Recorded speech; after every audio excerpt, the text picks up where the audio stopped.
Elia had just finished reinforcing the vault shelter's perimeter when she heard the wind change. It was subtle, barely a shift in sound, but the forest whispered it to her. Someone was near, not a child, not a beast, a man. She crouched low on the ridge just outside the vault's real-world entry point. Her senses sharpened, the whispering trees around her stilled. There, just beyond the tree line, stood a figure. Dressed in survivalist gear, scarred, worn boots, backpack, dagger on his thigh, a hunter's quiet way of walking. Elia narrowed her eyes. She knew that stance, that face. No, not him, not yet. His name was Cale Mercer. In her past life, he was a scout for one of the elite strongholds. Cold, efficient. He'd survived longer than most, but never trusted anyone, and never saved the weak. He was supposed to show up 2 years from now, after half the country was already ash. Why was he here? And more importantly, how did he find her? Cale paused near the outer ring of flame fruit bushes. He tilted his head, as if sensing something strange in the air. He stepped forward, and the roots answered Elia's silent command. With a crack of motion, vines shot out of the ground, wrapping around his legs and arms before he could draw his weapon.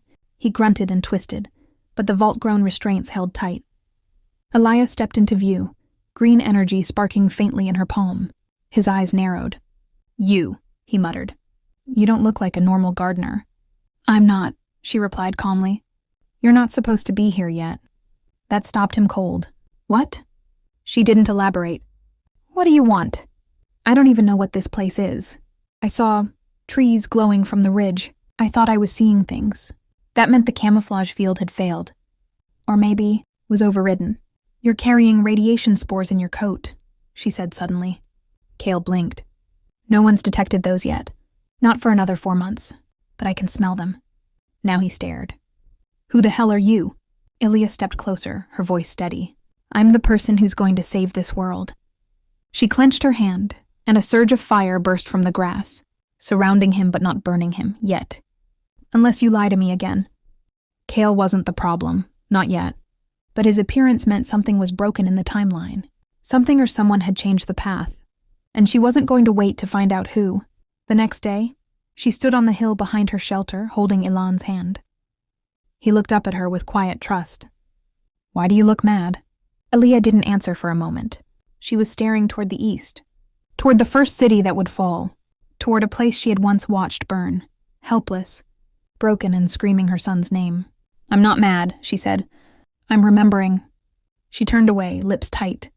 "That city killed you once, so now I'll burn it first." The city of Trenhall stood proud. Glass towers, neon lights, business districts still pretending the world made sense. Elia stood on the edge of it all, watching people laugh outside cafes, arguing over bus fares, scrolling through phones like none of them would be ash in 5 years. "This place dies screaming," she whispered. She remembered it too clearly. Trenhall was the first domino. 2 years from now, a rift would open beneath its metro tunnels. Acid fog would flood the air. Monsters would pour through cracks in reality, feral, half-born things that feasted on panic. The wealthy would seal themselves in vaults. The poor would be left to choke. Her son, Ilan, had died in that chaos while she screamed and clawed at a locked checkpoint gate. This time she wasn't waiting. This time she would strike first. The spores had already started. She found them clinging to the underside of benches in the old industrial park, microscopic growths, invisible to the human eye, pulsing with pre-dimensional energy, just like before, except earlier. Someone, or something, was pushing the apocalypse ahead of schedule. And if she didn't tear it out now, it would spread. She extended her hand. The vault answered immediately. Cleansing root summoned. Energy drain 14%. Spore nest detected, growth suppressed. Vines shot from the soil beneath the pavement, snaking through cracks, wrapping themselves around sewer drains and power poles. It looked like a garden exploding under the city's skin. Pedestrians screamed. Cars swerved. The illusion was broken, and then it moved. From under the ground came the shriek she never forgot. The first wretch, a beast not made of flesh but fractured space. Eyes where its lungs should be, teeth that pulsed with heat. It dragged itself from the sewer grates like a tumor given legs. Gasps turned to chaos. People ran. Elia stepped forward, unafraid. "You weren't supposed to be here for another 2 years," she said softly. The creature screeched and charged. The street lit up green. Her arm lifted and a blaze of life magic erupted, forming a spear of twisting vines laced with flame. She hurled it like lightning. It struck the beast mid-charge, burrowing into its chest. It howled. It didn't fall. It grew larger. Elia didn't flinch. "You think I came unprepared?" She reached into her coat and hurled a vial from the vault, root sap and bone powder. The bottle shattered. The pavement cracked. Explosive bloom. A tower of green fire swallowed the creature whole. When it cleared, there was only ash and silence. She didn't stay to explain. By the time emergency services arrived, she was gone, blending back into the quiet, another mother in the crowd clutching a worn bag. But her warning had been carved into the city. And someone had heard it. That night, back in the vault shelter, Kale waited for her with crossed arms and a tense jaw. "I saw the explosion on the news." Elia dropped her bag beside the vault tree. "I thought you said the world wasn't ending yet." She stared him down. "It's trying to start early," she said. "And I just bought us time." He looked like he wanted to argue. Instead, he asked, "What are you, really?" She didn't hesitate. "A mother." Then she turned away. "And this time, I'm not letting the world take anything from me."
Ilya moved fast.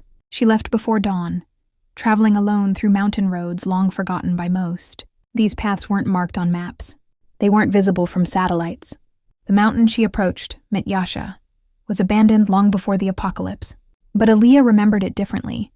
In her last life, a group of late awakeners had found shelter in its cave systems during Year 6. They'd been hunted by mutated beasts and blood-hungry raiders, only to discover a hidden stone door beneath the ruins of a collapsed temple. Inside, they found death and power. Only one man survived the trial inside, and he never gave up the relic until he died in her arms, years too late to save her son. This time, she would not be too late. She reached the mountains by mid-afternoon. The air here felt thin, too thin for a world not yet broken. The wind hummed. The soil beneath her boots vibrated faintly, as if the mountain remembered its own death and had begun trembling in anticipation. Vault system active, danger zone detected. World tier, elevated, pre-awakening instability. Warning, this region is not yet meant to exist. That last line struck her. Not yet meant to exist? The vault had never warned her like that before. She moved carefully through the overgrowth, tracing the patterns of worn stone until her hand rested on the moss-covered wall of the temple. A faded symbol shimmered faintly as her palm pressed against it. Elia Rivers, vault-bonded, mother-born core. The stone responded. It shouldn't have, not yet, but it did. The mountain shifted. The temple shook, and the ground opened beneath her. She landed hard inside a dark corridor, her body surrounded by flickering bioluminescent vines. Stone walls whispered with power, etched with glowing marks that pulsed in time with her heartbeat. Then a voice echoed through the ruin. Not the system. Something else. She returns again. Too early. Still fractured. Still unchosen. Elia stood, summoning a dagger from her vault storage and lighting a flame fruit orb for light.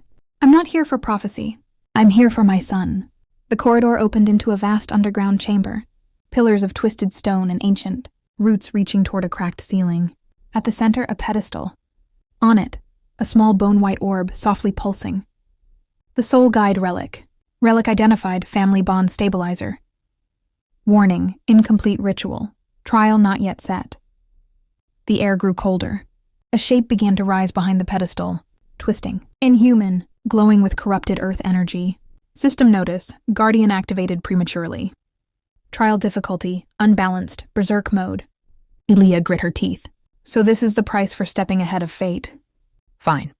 She tossed her cloak aside. Then I'll fight fate with fire. The Guardian lunged, twisting Vine's bone armor, a molten mouth that roared with ancient grief. Elia moved like a memory reborn. She danced between strikes, her body glowing green gold with vault-forged energy.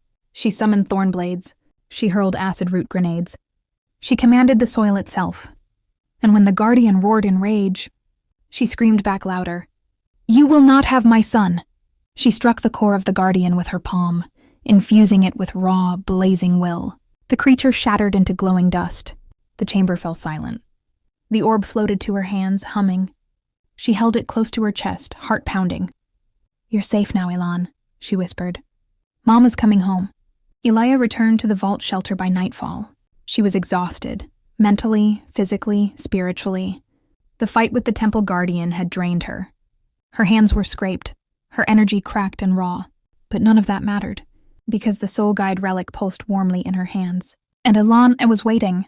He was curled on his bedroll when she entered the chamber, face pale, eyes dull. His body trembled with hidden tremors, his core on the brink of either stabilizing or exploding. Elia didn't hesitate. She pressed the relic to his chest. It melted into his skin like water sinking into earth.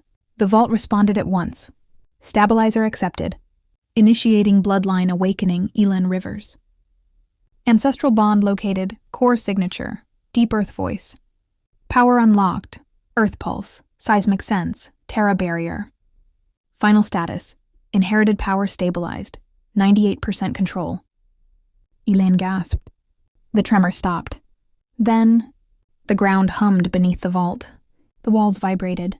The trees bowed, and from Elan's body, waves of invisible power spread like sound across stone. They passed through the shelter, through the forest, deep into the crust of the world. Elia stood frozen, stunned, because the vault didn't just confirm the awakening. It whispered something she didn't expect. Power signature matched, lost line confirmed. Elan Rivers, last of the Echo-born, Earth Domain heir. Monitoring entity notified.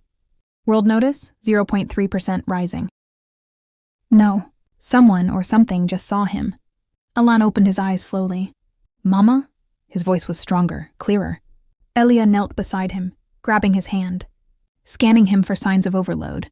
But instead, she found something terrifying. His body was calm, too calm, like the earth waiting for a quake. Elaine looked around slowly. The ground is talking. She froze. What? I can hear it, he said, smiling faintly. It says it remembers me. He's 9, and the planet is recognizing him. Later, when the children were asleep, Elia stood in the vault's central chamber alone. She stared at the vault tree, now glowing brighter than ever. Then the system spoke. Warning. External observer detected. Passive scan in progress. You are being watched. Entity. Rootless God. Traceback? Elia's fingers curled into fists. Do it. Trace failed, insufficient authority. She narrowed her eyes. Then I'll earn that authority. That night, she wrote something in her journal. Her new journal, one she'd begun keeping after her rebirth. Just 5 words. We're no longer invisible now. And under that, a single name circled in red. Lyri. Because if Elan had inherited the power of the earth, what was their daughter carrying inside her quiet, waiting heart?